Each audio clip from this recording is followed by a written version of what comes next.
صل علی رسول الکریم بسم اللہ الرحمن الرحیم رب اشرح لی صدری ویسر لی امری واحلل عقدۃ من لسانی یفقهوا قولی رب یسر ولا تعسر وتمم بالخیر الحمد للہ الذی هدانا لهذا وما كنا لنهتدی لولا ان هدانا اللہ اعوذ باللہ من الشیطان الرجیم۔ اچھا، ہم نے جو پچھلی دفعہ جو آخری ہم نے جو حرف پڑھا تھا وہ انا اور انا پڑھا تھا، ٹھیک ہے؟ اس کو دوبارہ مخرج لکھنے کی ضرورت نہیں ہے، ہم ویسے ہی بتا دیتے ہیں کہ انا اور انا میں نے آپ کو بتایا تھا کہ تاکید کے لیے آتا ہے، ٹھیک ہے؟ ہمیشہ انا اور انا دونوں جو ہیں تاکید کے لیے آتے ہیں اور دونوں کا معنی بے شک یا یقیناً، ٹھیک ہے؟ تو جو آج ہم نے آیت شروع کرنی ہے اس میں پہلا حرف یہی تھا، اس کے بعد تھا الذین۔ الذین آپ سب نے پڑھا ہوا ہے، یاد ہے کیا ہے یہ الذین کیا ہوتا ہے؟ ویری گڈ، شاباش۔ اسم موصول کا مطلب کیا ہوتا ہے؟ ہاں، کنیکٹر یا دو لفظوں یا دو جملوں کو جو جوڑتا ہے۔ اچھا، اور اس کا مطلب کیا ہوتا ہے الذین کہ ہمیں کیا پتہ چلتا ہے کس کے متعلق بات ہو رہی ہے؟ جب الذین آتا ہے تو ہمیں کیا پتہ چلتا ہے کس کے متعلق بات ہو رہی ہے؟ ویری گڈ، شاباش۔ اور اس کا مطلب کیا ہوتا ہے؟ شاباش۔ جو یا جن معنی ہوتا ہے، لیکن جب ہم جملہ ٹرانسلیٹ کرتے ہیں اردو میں پھر ہم اس کو مطلب بات کو پورا سمجھنے کے لیے ہم کہتے ہیں وہ لوگ جو، ٹھیک ہے؟ تو بس اس کا خالی اگر آپ اس طرح کریں گے تو یہ ہوگا جو، لیکن ہمیں یہ الذین ہمیں بتا رہا ہے کہ جمع مذکر غائب کی بات ہو رہی ہے، ٹھیک ہے؟ اچھا، الذین اس کے بعد ہے کفروا۔ کفروا، اب اس کا مطلب کیا ہے؟ لفظی مطلب اگر آپ اس کا دیکھیں گے تو اس کا مطلب ہے کفر کیا انہوں نے، ٹھیک ہے؟ لفظی مطلب اس کا کیا ہے؟ کفر کیا انہوں نے۔ ایک بات آپ نے اس میں یاد رکھ لینی ہے کہ جیسے ہم نے پڑھا تھا نا، جب بھی کسی فعل کے آخر میں یا اسم کے آخر میں اونا کی آواز آئے تو وہ ہمیں بتاتی ہے کہ جمع مذکر غائب کی بات ہو رہی ہے۔ اسی طرح اگر کسی فعل کے آخر میں او کی آواز آئے کہ جمع مذکر غائب کی بات ہو رہی ہے۔ قرآن میں انشاءاللہ آپ یہ بہت بار بار پڑھیں گے، یہ فعل استعمال ہوتا ہے۔ کفروا اگر ہے تو اس میں کفر کیا انہوں نے، خلقوا پیدا کیا انہوں نے، جعلوا بنایا انہوں نے، یعنی جس فعل کے آخر میں بھی او کی آواز آئے گی اس کا مطلب ہوگا کہ وہ جمع مذکر غائب کی بات ہو رہی ہے، ٹھیک ہے؟ کفروا کفر کیا انہوں نے۔ اب ہم دونوں لفظوں کو ہم کہتے ہیں ان الذین کفروا، ٹھیک ہے؟ ان ہم نے پڑھا کس کا مطلب ہے؟ یقیناً یا بے شک۔ الذین کا مطلب ہے جو، اور کفروا کا مطلب کفر کیا انہوں نے، ٹھیک ہے؟ اب آپ اس کو اگر تینوں لفظوں کو جوڑ کے اگر آپ اس کا ترجمہ کریں گے عام فہم زبان میں تو آپ یہ کہہ سکتے ہیں جن لوگوں نے انکار کیا کہہ لیں یا کفر کیا کہہ لیں۔ جب آپ تینوں حروف کو یا لفظوں کو جوڑ دیں گے آپ تو پھر آپ کہیں گے کہ جن لوگوں نے کفر کیا یا جن لوگوں نے انکار کیا، ٹھیک ہے؟ اب کفر کیا ہے؟ کفر کو ہم ذرا سمجھ لیتے ہیں کہ یہاں پہ آئے کفروا۔ اب یہ اس کا جو روٹ ورڈ ہے وہ کیا ہے؟ شاباش۔ فعلوا کے وزن پہ کون سے روٹ ورڈ بنیں گے؟ شاباش، ویری گڈ، شاباش۔ کفرا، کفرا یعنی اس کے روٹ ورڈ ہو گئے، اور اس کے مصدر جو ہیں وہ اس کے تین مصدر ہیں جو تھوڑے سے یعنی کہ ڈفرینٹ معنی کے ساتھ استعمال ہوتے ہیں۔ ایک ہے کفرن، ایک ہے کفرانن، اور ایک ہے کفورن۔ کفرن، کفرانن یا کفورن کا معنی کیا ہے؟ کہ کسی چیز کو دبا دینا، یا پھر کیا ہے کہ کسی چیز کو اس طرح چھپا دینا کہ اس کا نام و نشان باقی نہ رہے۔ اچھا، پھر کیا ہے کہ محسن کے احسانات کو چھپانا، وہ بھی اسی معنی میں آئے گا۔ پھر کیا ہے آپ کو پتہ ہے کسان کو بھی کافر کہتے ہیں اور رات کو بھی کافر کہتے ہیں۔ اب کیوں کہتے ہیں اس کو کسان اور رات کو؟ یہ میں ساری چیزیں انشاءاللہ آپ کو سمجھاتی ہوں۔ تو میں نے آپ کو بتایا کہ اس کے تین مصدر ہیں، ٹھیک ہے؟ کفرن، کفرانن اور کفورن۔ اگر یہ کفرن کے مصدر سے ہوگا تو اس کا مطلب ہوتا ہے دین حق سے انکار کرنا۔ اب کافر کو کافر کیوں کہتے ہیں؟ ایک تو وہ حق کا انکار کرتے ہیں، دوسرا معنی میں تو ہم نے پڑھا نا کہ اس کا مطلب ہوتا ہے چھپانا یا دبا دینا، ہے نا؟ تو کافر کو کافر کیوں کہتے ہیں کہ وہ کیا کرتے ہیں؟ وہ حق کو چھپاتا ہے، ٹھیک ہے؟ حق کو جانتا ہے، اس کو معلوم ہوتا ہے، لیکن وہ اس کو چھپاتا ہے۔ کیسے ہمیں پتہ چلتا ہے اس بات کا؟ کہ الذین آتیناہم الکتاب یعرفونہ کما یعرفون ابناءہم، وہ لوگ جنہیں ہم نے کتاب دی وہ اس کو اس طرح پہچانتے ہیں جیسے وہ اپنے بیٹوں کو پہچانتے ہیں۔ وَإِنَّ فَرِيقًا مِّنْهُمْ لَيَكْتُمُونَ الْحَقَّ، پھر ان میں سے ایک گروہ جو ہے وہ حق کو چھپاتا ہے۔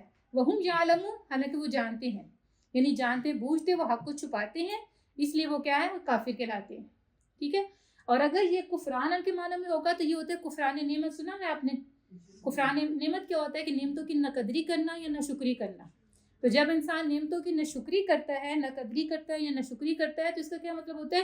کہ وہ ایک تو محسن کے احسانات کو چھپاتا ہے، دوسرا جو نعمت اللہ نے اس کو عطا کی ہیں وہ بھی اپنی زبان حال سے ان کو بھی چھپاتا ہے. یعنی جب کوئی شخص بار بار اس چیز کا شکوہ کرتا رہے گا یا شکایت کرتا رہے گا یا ذکر کرتا رہے گا کہ مجھے یہ نہیں دیا, مجھے یہ نہیں دیا, تو اس کا مطلب ہے جو کچھ اللہ نے اس کو دیا ہوا ہے وہ سب تو چھپ گیا نا.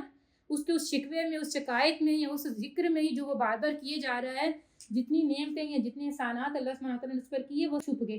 اس لیے وہ بھی اس معنی میں آتا ہے, کفران کے معنی میں آتا ہے. ٹھیک ہے.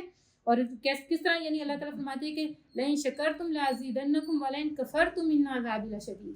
دو معنی میں نے آپ کو بتایا نا, ایک تو چھپانا ہو گیا, دوسرا کیا ہے نہ شکری کرنا یا نہ قدری کرنا.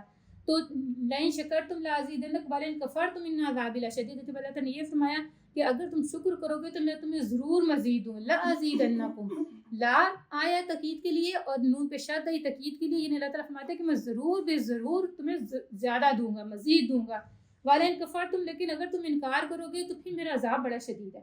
اگر ہم وہاں پہ تو صرف انکار کرو گے معنی کر دیتے ہیں نا, ہے نا, لیکن اصل میں وہاں پہ کفرتم سے مراد دونوں چیزیں آ جاتی ہیں. ایک تو یہ کہ انسان حق کو چھپاتا ہے, حق کو کیا فطرتاً کہہ لیں یا مصلحتاً کہہ لیں یا عادتاً کہہ لیں, کہ اللہ تعالیٰ نے فرمایا کہ ان الانسان لکفور مبین, بے شک جو انسان ہے وہ کھلا واضح کفور ہے. یعنی کفور میں پھر دونوں معنی آ جاتے ہیں. چلیے میں نے آپ کو بتایا کہ کفور جو ہے اس میں دونوں معنی آ جاتے ہیں, حق کو چھپانا بھی اور نہ شکری کرنا, دونوں معنی آ جاتے ہیں. تو اللہ تعالیٰ نے جب فرمایا ان الانسان لکفور مبین, کہ بے شک انسان جو ہے وہ کھلا واضح کفور ہے, تو وہ کس طرح کے انسان میں نے بتایا جیسے کہ فطرتاً یا مصلحتاً جو ہے وہ حق کو چھپاتا ہے, عادتاً چھپاتا ہے. کس طرح کہ آپ دیکھیں کہ کوئی معاملہ ایسا پیش آ جائے نا, تو جب انسان اسی اپنے ساتھ گزرے ہوئے یا ہونے والے معاملے کو جب کسی کے ساتھ بیان کرتا ہے یا کسی کے ساتھ انس زیادہ ہو یا ہمدردی یا لگاؤ زیادہ ہو, تو وہ دونوں کے درمیان میں معاملہ جو ہوتا ہے اس کو بیان کرتے وقت کیا ہوتا ہے کہ انسان مصلحتاً بعض کا فطرتاً بعض کا عادتاً کیا ہوتا ہے کہ حق کو چھپا لیتا ہے, سچ کو چھپا لیتا ہے. یعنی جو دوسرے کی غلطی ہوگی اس کو تو وہ کھول کے بیان کرے گا, لیکن جو اپنی یا اپنے کسی پیارے کی بھی غلطی ہوگی اس کو وہ کیا ہوگا کہ کوشش کرے گا اس کو چھپا جائے. تو اللہ تعالیٰ نے یہاں پہ بھی دو چیزوں سے زور دے کے اس تقید سے فرمایا کہ ایک انا سے اور ایک لا سے. لا بھی تقید کے لیے آتا ہے اور انا بھی تقید کے لیے آتا ہے.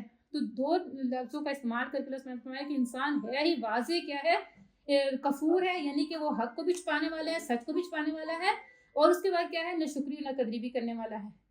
یعنی یہ دونوں چیزیں انسان میں عادتاً بھی ہوتی ہیں, فطرتاً بھی ہوتی ہیں, مصلحتاً بھی ہوتی ہیں, کہ جس سے اللہ سبحانہ تعالیٰ نے منع فرمایا ہے.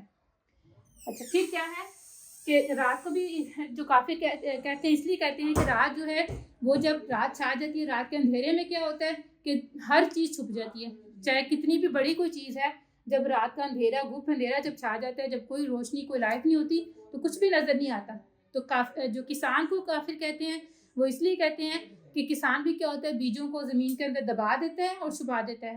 ہم نے یہ مطلب پڑھا نا, اس کا مطلب سب سے پہلے جب مصدر کا ہم نے مطلب پڑھا کسی چیز کو دبا دینا یا کسی چیز کو اس طرح چھپا دینے کہ اس کا نام و نشان بھی باقی نہ رہے.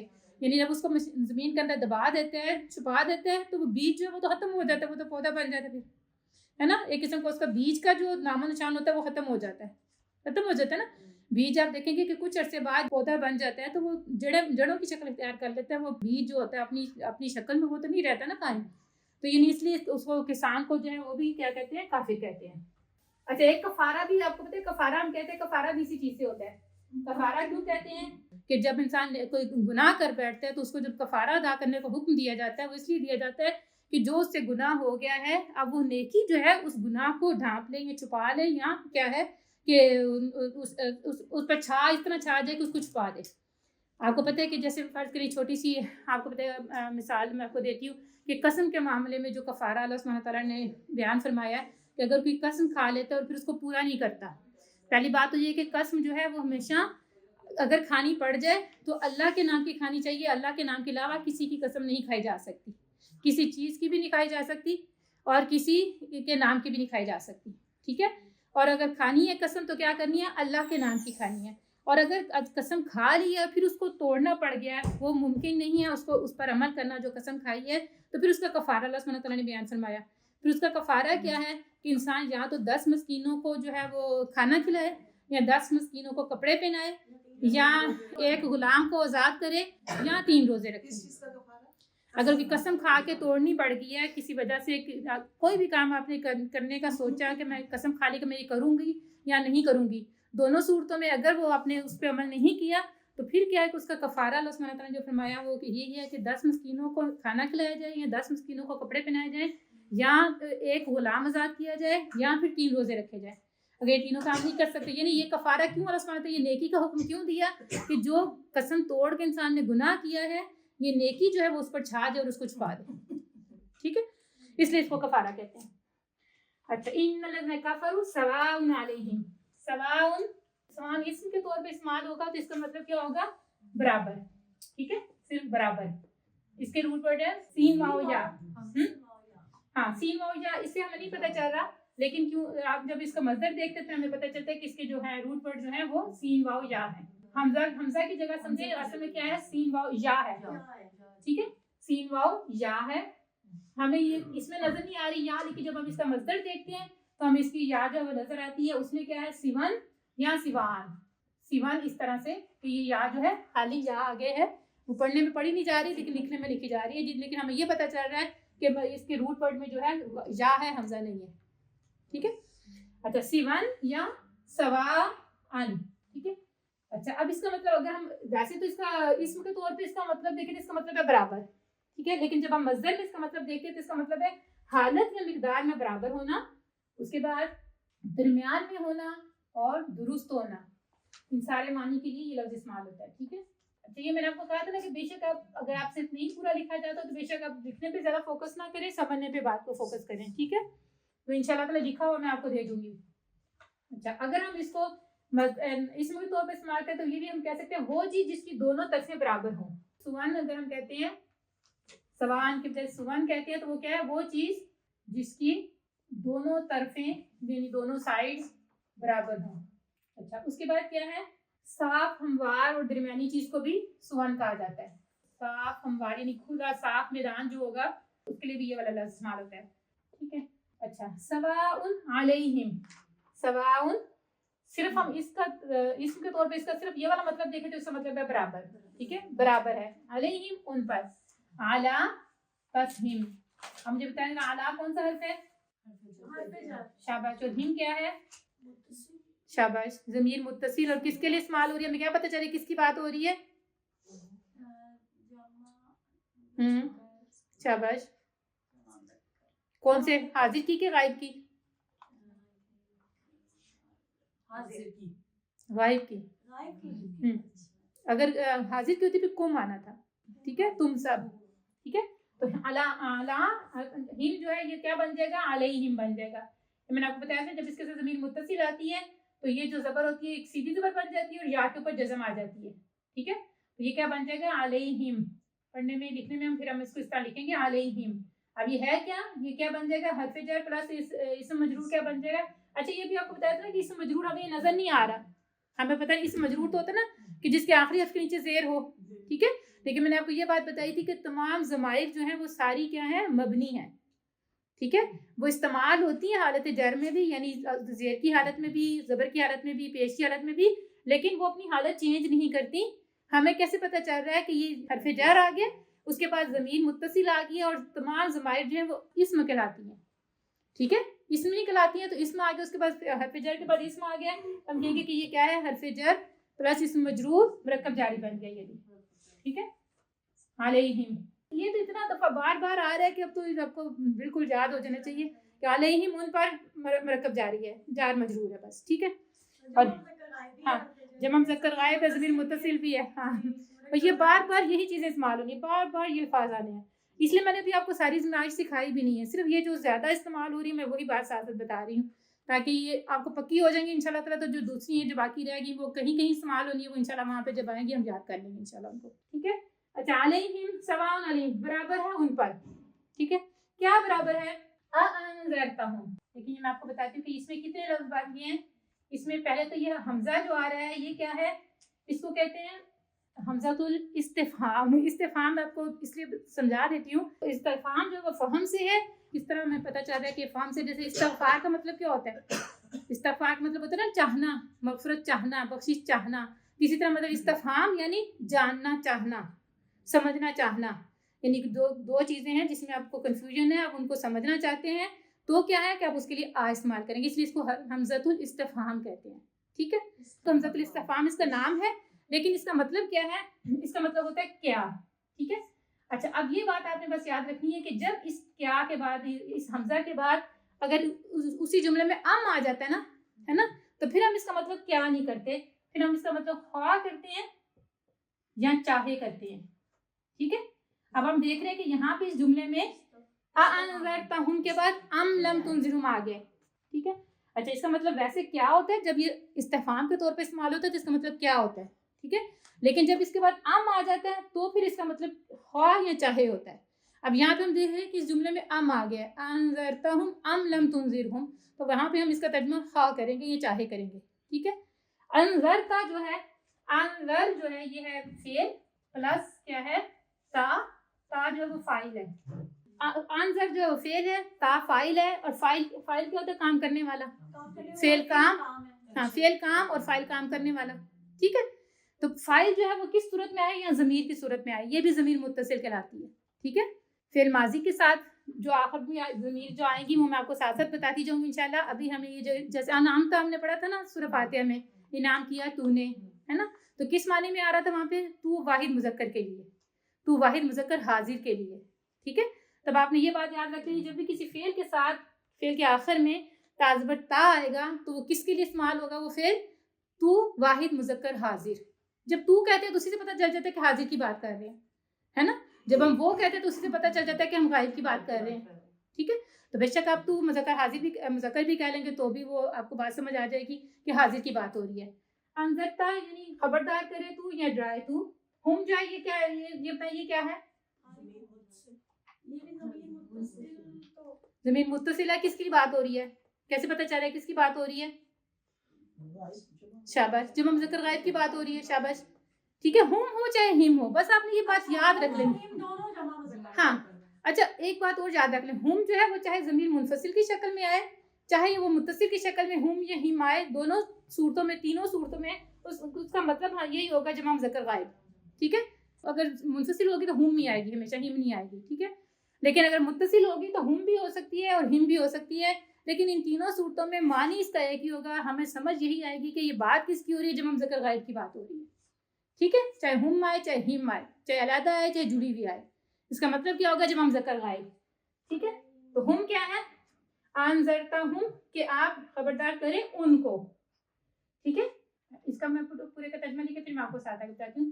خواہ آپ اس لیے میں کہہ رہی ہوں, ویسے تو تم ہے نا, اس کا مطلب واحد مذکر حاضر کی بات.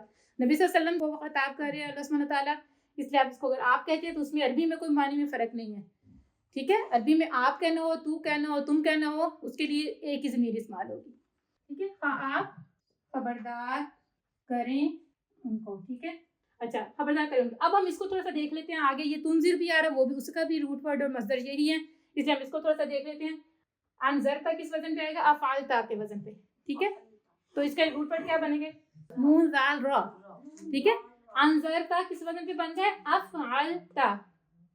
اگر آپ ہم بھی لگانا چاہتے بے شک لگا لیں, افعلتا ہم.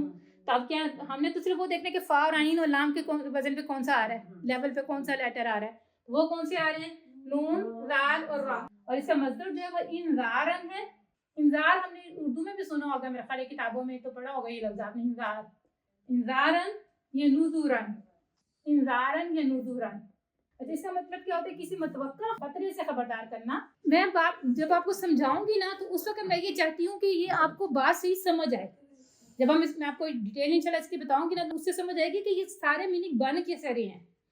یعنی جو لفظ اللہ سبحانہ تعالیٰ نے استعمال کیا نا, جو میننگ میں آپ کو بتا رہی ہوں نا, انہی معنوں میں یہ لفظ استعمال ہوا. میں یہی تو آپ کو بتا رہی تھی کہ ہم کیوں یہ اتنی کوشش کر رہے ہیں کہ اگر ہم ایک لفظ میں اس کا ترجمہ کر دیتے ہیں نا تو بات ہمارے سمجھ میں نہیں آ سکتی, وہ ٹرانسلیشن اس کی ہو ہی نہیں سکتی. عربی ایسی زبان ہے, یا قرآن خاص طور پہ ایسی زبان ہے کہ جس کی ہم ٹرانسلیشن کر ہی نہیں سکتے. تو اس لیے ہم چاہتے ہیں کہ ہم ان الفاظ کو اگر سمجھ کے, میں تو بلکہ آپ کو کوشش کرتی ہوں کہ ہر لفظ کے جو بھی میننگ بن رہے ہیں وہ میں آپ کو مثالوں سے بھی ساتھ ساتھ بتاتی ہوں, تاکہ آپ کے ذہن میں بیٹھ جائے کہ ان سارے معنوں میں یہ لفظ استعمال ہوا ہے یہاں پہ. ٹھیک ہے. بے شک آپ زبانی نہ یاد کریں, صرف میں نے اس لیے آپ کو کہا نا کہ آپ اس وقت لکھنے کے بجائے صرف سمجھنے پہ فوکس کریں, تو انشاءاللہ تعالی چیزیں آپ کو زیادہ اچھے طریقے سے سمجھ آئیں گی. ویڈیو پہ لکھنے کے علاوہ جو میں آپ کو نوٹس کی شکل میں جو میں آپ کو بھیجتی ہوں سارا لکھ کے, وہ اسی لیے بھیجتی ہوں کہ وہاں پہ اس وقت جو ہے آپ بے شک نوٹس کھول کے ساتھ ویڈیو کو سنیں گے تو انشاءاللہ اس وقت بھی آپ زیادہ بات آپ کی سمجھ میں آئے گی، لیکن اس وقت اگر آپ فوکس سمجھنے میں کریں گے تو زیادہ اچھے طریقے سے آپ کو بات سمجھ آئے گی.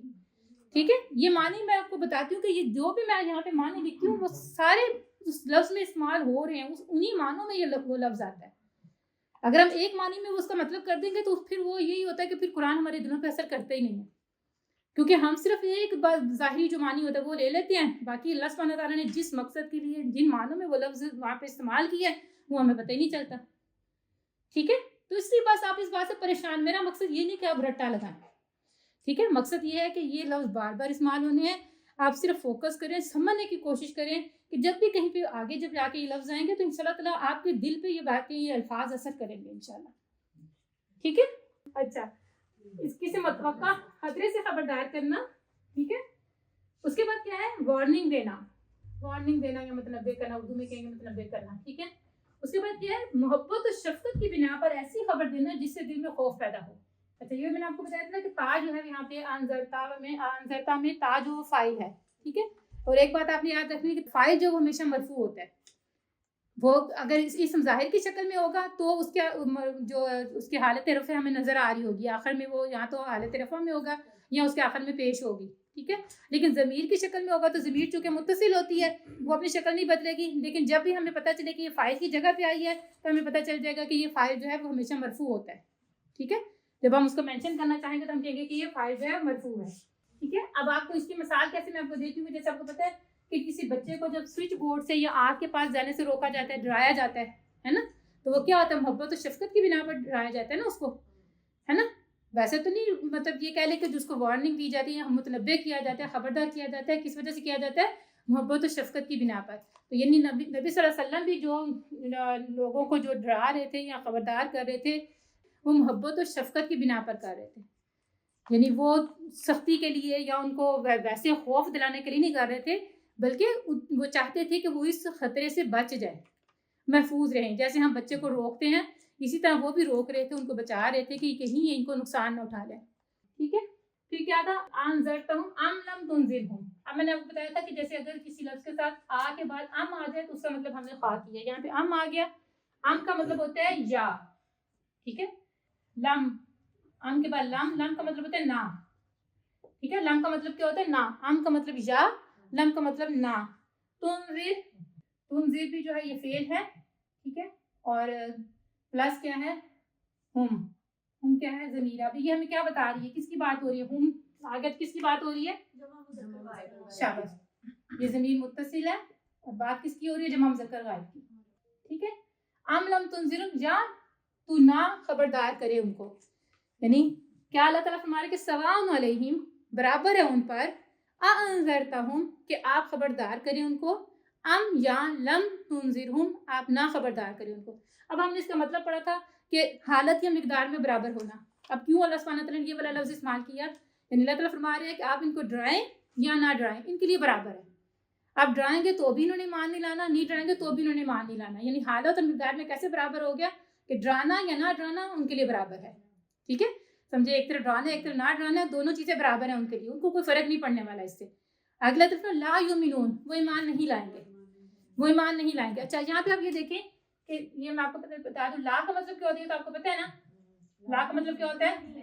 نہیں. ٹھیک ہے، یؤمنون، یؤمنون کا کیا مطلب ہوتا ہے؟ دیکھیں یہ میں نے آپ کو بتایا تھا کہ اونا کی آواز پہ جو فعل ختم ہوتا ہے وہ ہمیں کیا پتہ چلتا ہے کس کی بات ہو رہی ہے؟ اونا کی آواز پہ کوئی اسم ختم ہو یا فعل ختم ہو وہ ہمیں یہ بتاتا ہے، یا اونا کی آواز ہمیں یہ بتاتی ہے کہ جمع مذکر کی بات ہو رہی ہے. ٹھیک ہے، اگر اسم ہے تو وہ جمع مذکر ہے، اس میں غائب یا حاضر کا کوئی بات نہیں ہے. لیکن اگر فعل ہے تو پھر ہم نے دیکھنا ہے کہ اگر شروع میں یا آ گیا تو اس کا مطلب ہو جائے گا کہ یہ جمع مذکر غائب کی بات ہو رہی ہے. اگر یہ تؤمنون ہوتا تو اس کا مطلب ہوتا کہ جمع مذکر حاضر کی بات ہو رہی ہے. ٹھیک ہے، ابھی جمع مذکر حاضر کا کہیں ذکر نہیں آ رہا، اس لیے ہم جمع مذکر غائب ہی کی بات کر رہے ہیں کہ جتنے بھی ہم نے سیکھے پڑھے اس کے ساتھ اونا کی آواز کے ساتھ یقیمونا، یؤمنونا، ينفقونا، ہے نا، تو سب میں کیا وہ سارے جمع مذکر غائب کی بات ہو رہی ہے. ٹھیک ہے، اچھا ایک چیز میں آپ کو بتانا چاہ رہی تھی کہ ہم نے وہاں پہ پڑھا تھا کہ اس فعل کے ساتھ جب بھی آ جاتا ہے تو اس کا مطلب ہوتا ہے دلی یقین کے ساتھ کسی چیز کو تسلیم کرنا، ہے نا.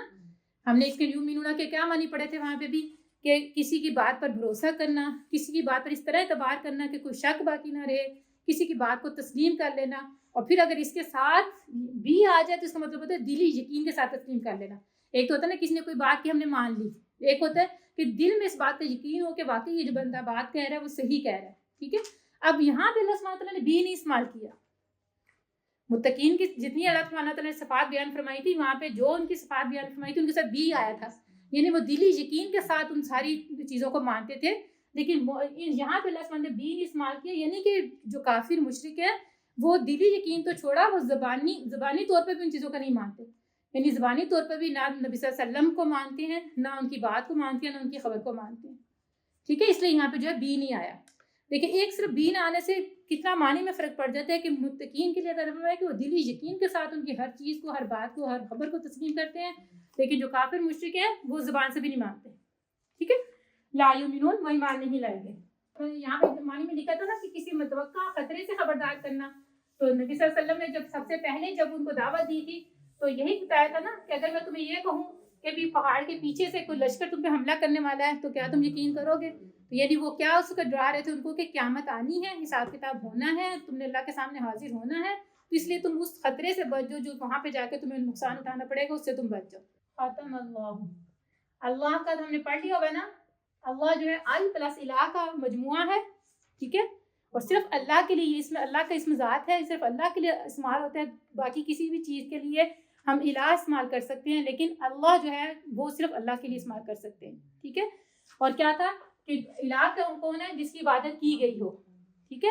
تین چیزیں اور ہم نے پڑھی تھی کہ جس کا فہم و ادراک سے سمجھا نہ جا سکے جس کو، اور کوئی ایسی چیز، ایسی ہستی جس کی طرف انسان اپنی ضرورت حاجت کے وقت جو ہے وہ رجوع کرے، ہے نا، اور کوئی ایسی چیز یا ایسی ہستی جس سے شدید محبت ہو، یعنی ایسی شدید محبت ہو کہ جس کے سامنے انسان اللہ کے احکامات کو پس پش ڈال دے، ٹھیک ہے، وہ چاہے انسان کی اپنی خواہش ہو، چاہے وہ مال و دولت ہو، چاہے کچھ بھی ہو، وہ سب کچھ اس میں آ جائے گا۔ اس وقت ہم نے بہت ڈیٹیل سے پڑھا تھا کہ اللہ سبحانہ تعالیٰ نے ان معنوں میں، ان سارے معنوں میں اس لفظ کو استعمال کیا۔ تو یہاں پہ خاتم اللہ نے مہر لگا دی، ٹھیک ہے، خاتم اللہ، اس کا ترجمہ ہم کر لیتے پہلے، اللہ نے مہر لگا دی۔ اچھا، خاتم کا مطلب ہے اس کے کیا روٹ ورڈ کیا بنے گی جلدی سے بتائیں؟ شاباش، یہ 3 لیٹر کا ہے وہ ورڈ، اس کا مطلب ہے یہی اس کے روٹ ورڈ ہے، ٹھیک ہے، خاتم۔ اب اس کا مطلب کیا؟ ختمن، مطلب کیا ہے؟ ختمن۔ ختمن جو ہے اس کا مطلب ہوتا ہے بند کر دینا، مہر لگا دینا۔ تو مہر لگا دینے کا مطلب کیا ہے کہ تاکہ اندر کی چیز باہر اور باہر کی چیز اندر نہ جا سکے، ٹھیک ہے، کہ کسی کام سے فارغ ہو جانا اور اس کے بعد کسی چیز کے آخر تک پہنچ جانا۔ اچھا، اب کیا ہے؟ ختم قرآن آپ نے سنا ہوگا، عام طور پہ تو کہتے ہیں کہ ختم قرآن نہیں کہنا چاہیے، جب ہم دیکھتے ہیں کہ مسجدوں میں تراویحیں پڑھائی جاتی ہیں تو جب قرآن ختم کیا جاتا ہے تو یہ کہتے ہیں نا آج ختم قرآن ہے نا، تو کیوں کہتے ہیں؟ اس کا مطلب ہوتا ہے کسی چیز آخر تک پہنچ جانا یا شروع سے آخر تک پڑھ لینا۔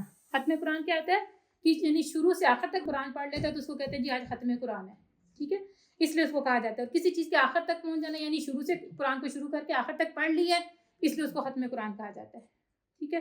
اچھا، کسی کام سے فارغ ہو جانا، ختم کر لینا یا مہر لگا دینا، ختم کر لینا یا بند کر دینا کیا ہے کہ کس لیے اللہ تعالیٰ نے فرمایا کہ ان کے دلوں پر مہر لگا دی گئی ہے، اس طرح بند کر دیا کہ کوئی چیز اب ان کے دلوں کے اندر نہیں جا سکتی اور جو دلوں کے اندر ہے وہ باہر نہیں آ سکتی، یعنی جو کفر و شرک ان کے دلوں کے اندر ہے یا جو فطرتاً اللہ سبحانہ تعالیٰ نے جو فطرت سلیم ہر انسان کے اندر رکھی ہوئی ہے وہ اس کو بھی نہیں استعمال کر سکتے، اس سے بھی فائدہ نہیں اٹھا سکتے، اور جو باہر سے نبی صلی اللہ علیہ وسلم ان کو تعلیمات دے رہے ہیں وہ ان سے بھی فائدہ نہیں اٹھا سکتے۔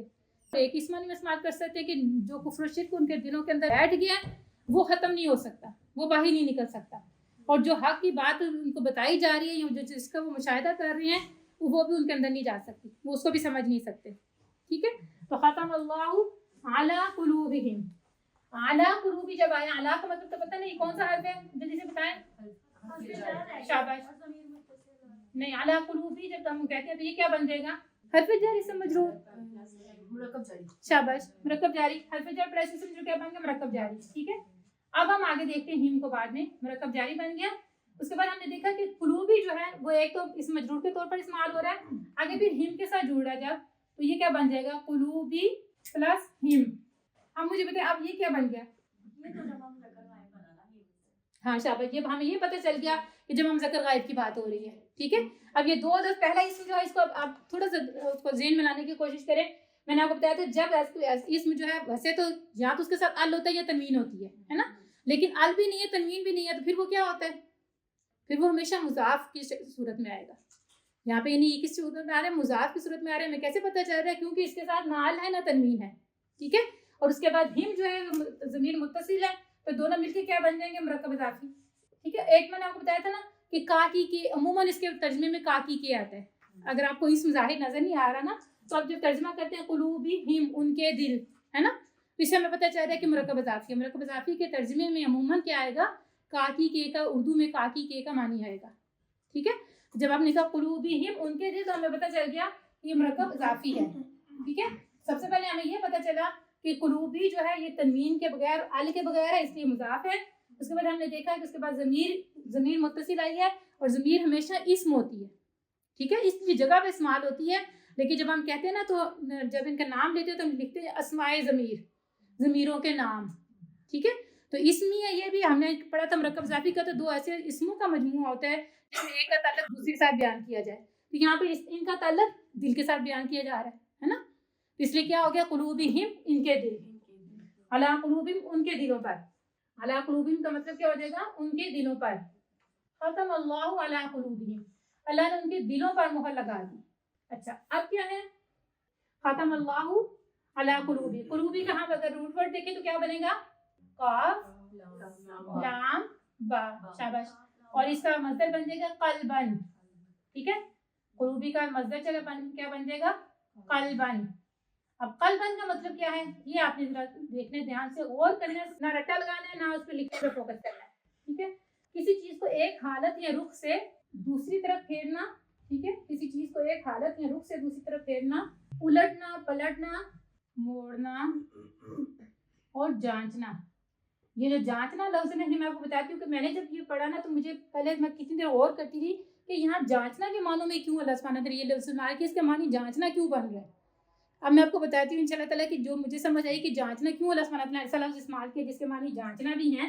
اچھا کسی چیز کو ایک حالت یا رخ سے دوسری طرف پھیرنا یا الٹنا پلٹنا کیوں کہا گیا؟ کہ انسان کو جو دل ہوتا ہے نا وہ کیا ہوتا ہے کہ وہ کسی چیز پہ ٹکتا نہیں ہے.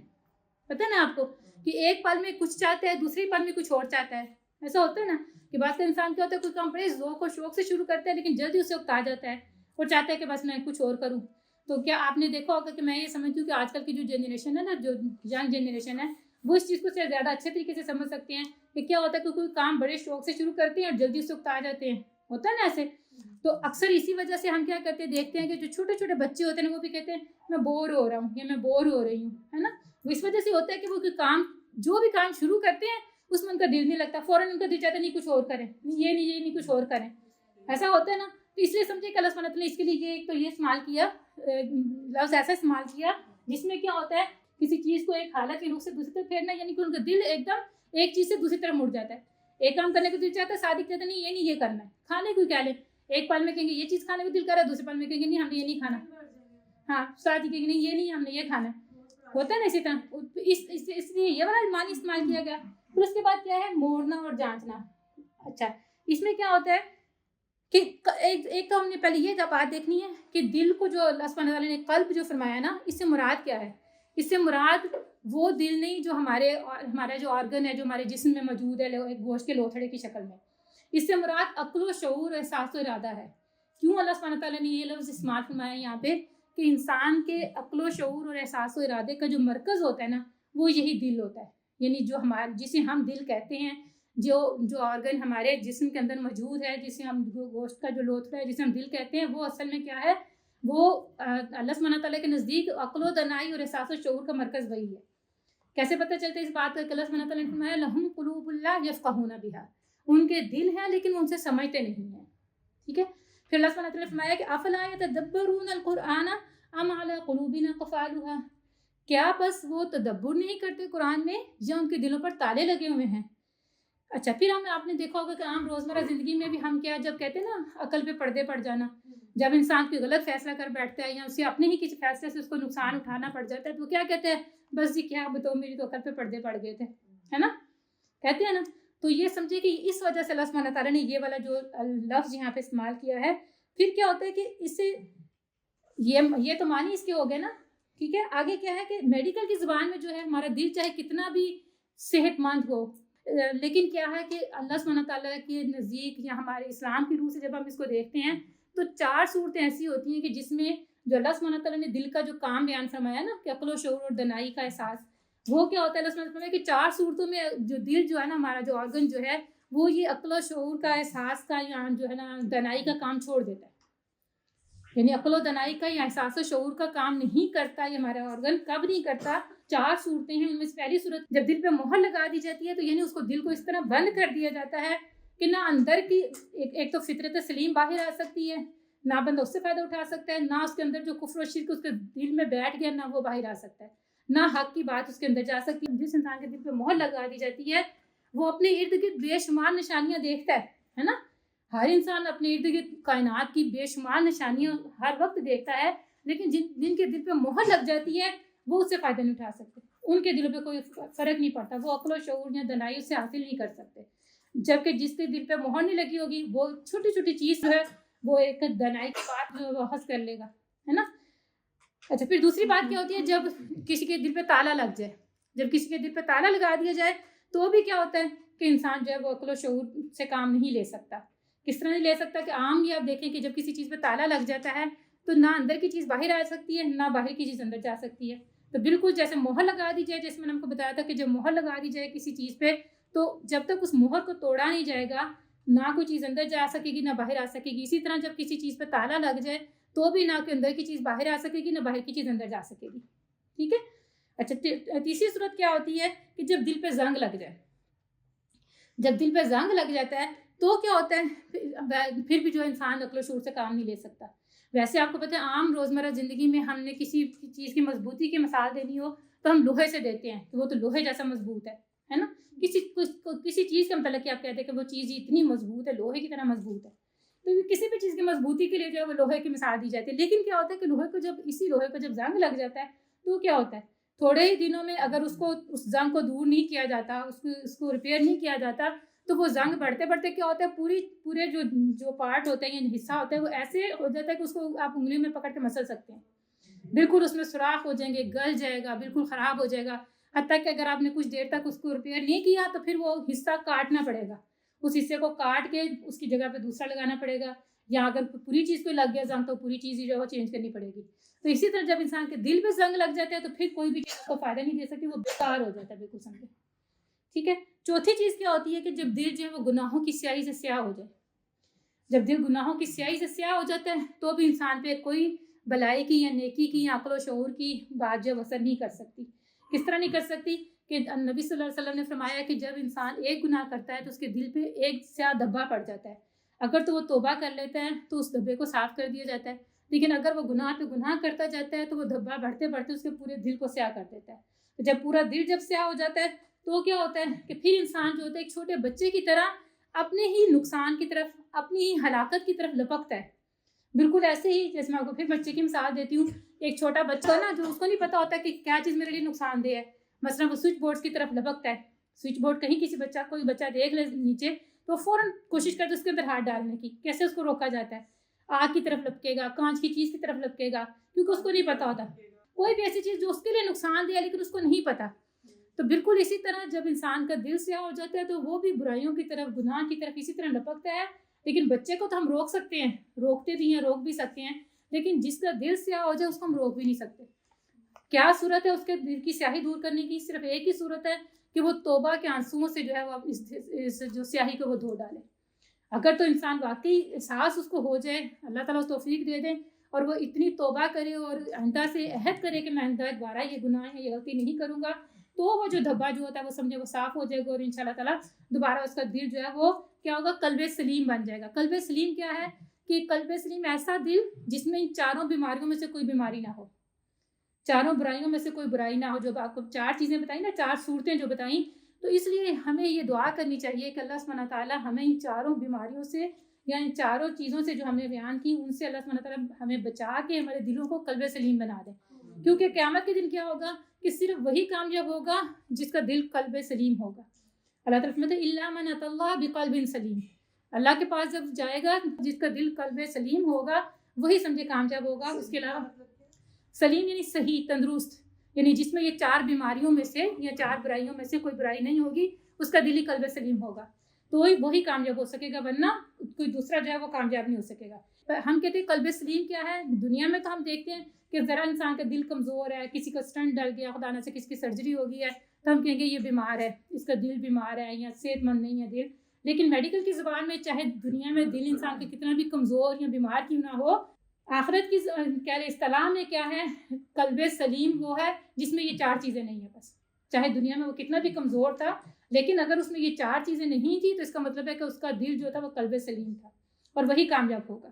اچھا یہ بات سمجھ آئے گا یہ سارے کیوں اس طرح معنی بیان کیے گئے کہ اللہ نے ان کے دلوں کو بند کر دیا، اللہ نے ان کے دلوں پر مہر لگا دی، اللہ سبحانہ تعالیٰ ان کے دلوں پر مہر لگا کے سمجھے فارغ ہو چکے۔ اب وہ مہر جو ہے وہ ٹوٹ سکتی ہے نہ توڑ سکتے، کوئی دوسرا کوئی توڑ نہیں سکتا، جب تک کہ جیسے میں نے بتایا کہ اگر اس پہ جو گناہوں کی سیاہی سے اگر دل سیاہ ہوا ہے تو وہ ہو سکتا ہے کہ انسان توبہ کر کے اس کو جو ہے وہ چینج کر لے یا اس کی سیاہی کو دور کر دے، ورنہ جن کے دلوں پہ مہر لگ گئی ہے وہ اس کا کچھ نہیں کر سکتے۔ پھر کیا ہے؟ فارغ ہو جانا، ختم کر دینا، یعنی اللہ سبحانہ تعالیٰ ان کے دلوں پہ مہر لگا کے فارغ ہو چکے، یہ کام اللہ سبحانہ تعالیٰ نے ختم کر لیا۔ اچھا جاننے کی جو میں آپ کو بتانا چاہ رہی تھی، یہ جو مجھے بات سمجھ آئی کہ آپ نے دیکھا کہ یہ تینوں چیزیں جو ہے نا، آنکھیں، کان اور دل، یہ آپس میں کنیکٹڈ ہیں۔ کس طرح کنیکٹڈ ہیں کہ آنکھیں انسان کی جو دیکھتی ہیں اور کان جو سنتے ہیں، دل ان کو کیا کرتے ہیں؟ ان کو ہر رخ سے الٹتا ہے، پلٹتا ہے، پرکھتا ہے، جانچتا ہے، پھر اس سے عقل و دانائی و شعور حاصل کرتا ہے۔ یعنی کس طرح میں آپ کو یہ بات کہہ رہی ہوں کہ مجھے یہ جو مثال سمجھ میں آئی کہ آپ نے کبھی جوہری کو دیکھا ہے جب وہ کسی ہیرے کو جانچ رہا ہوتا ہے، کیسے اس کو الٹ پلٹ کے دیکھے گا، کیسے اس کو مطلب ہر رخ سے دیکھے گا۔ اور اگر جوہری کو تو چلے ہم کہیں کہ ہم نے عموماً نہیں دیکھا ہوگا، لیکن گولڈ کی دکان پہ کبھی آپ جائیں اور آپ نے کوئی چیز بیچنی ہو تو آپ دیکھیں گے کہ جو دکاندار ہوتے ہیں وہ کیسے وہ چیز ہاتھ میں پکڑا لے کہ اس کے اوپر اسٹمپ لگی ہوتی ہے کتنے کیرٹ کا ہے نا، تو وہ کیا کرتے ہیں؟ ہاتھ میں اس کو پکڑ کے پہلے اس کو الٹتا پلٹتا ہے، اس کو جانچتا ہے، دیکھتا ہے، پرکھتا ہے، تو وہ دیکھ کے ہی اس کا فیصلہ کر لیتے ہیں کہ یہ کتنے کیرٹ کا ہے یا اس کا وزن کیا ہے، اس کی قدر و قیمت کیا ہے۔ بالکل جوہری بھی اسی طرح جب کسی ہیرے کو اس طرح جانچتا ہے، پرکھتا ہے، تو وہ اس کی قدر و قیمت کا اندازہ کر رہا ہوتا ہے نا۔ تو انسان کا دل اور یہ تینوں چیزیں جو ہیں، آنکھیں اور کان، اس طرح کنیکٹڈ ہے کہ دل نے وہی شعور حاصل کرنا ہے، وہی عقل و دانائی حاصل کرنی ہے جو کانوں نے اور آنکھوں نے دیکھنا اور سننا ہے، ٹھیک ہے۔ اس لیے یہاں پہ جانچنا کے معنی استعمال ہوئے، یعنی یہ بات مجھے بڑی واقعی لگی کہ کوئی ایسا لفظ نہیں ہے کہ جس کے معنی جو بیان کیے جا رہے ہیں وہ اس لفظ میں موجود نہ ہو یا ان معنوں میں وہ لفظ استعمال نہ کیا گیا ہو، یعنی جو معنی ہم پڑھ رہے ہیں وہ لفظ ان سارے معنوں میں استعمال ہوا ہے۔ صرف یہ ہے کہ ہمیں تھوڑا سا تدبر کرنے کی ضرورت ہے۔ اگر ہم تدبر نہیں کرتے ہیں تو پھر بس وہ ہم کہتے ہیں کہ ان کے دلوں پر مہر لگی ہوئی ہے، اس سے آگے ہمیں کچھ نہیں پتا، اس سے مراد کیا ہے، کن معنوں میں لفظ استعمال ہوئے ہم نہیں سمجھ سکتے۔ تو اس لیے بس پلیز میں کوشش کرتی ہوں تھوڑا سا آپ کو ڈیٹیل سے، تو بار بار آپ کو یہ بھی کہتی ہوں کہ آپ کو میں یہ نہیں کہہ رہی کہ آپ اس کا رٹا لگائیں، آپ اس کو زبانی یاد کریں، صرف سمجھنے پہ فوکس کریں۔ انشاءاللہ تعالیٰ آپ خود دیکھیں گے کہ جب آپ قرآن پڑھیں گے، سنیں گے، تو یہ چیزیں خود بہت آپ کے دماغ میں آئیں گی۔ جو چیزیں میں آپ کو ابھی بتا رہی ہوں انشاءاللہ تعالیٰ جب بھی آپ ان الفاظ کو سنیں گے، یہ خود بہت آپ کے ذہن میں جیسے تازہ ہوتی جائیں گی، اور جب بار بار سنیں گے ایک لفظ کو تو وہ بار بار آپ کے ذہن میں جب آئے گا تو وہ زبانی یاد بھی ہو جائے گا، ٹھیک ہے۔ چلے وآخر دعوانا الحمد للہ رب العالمین۔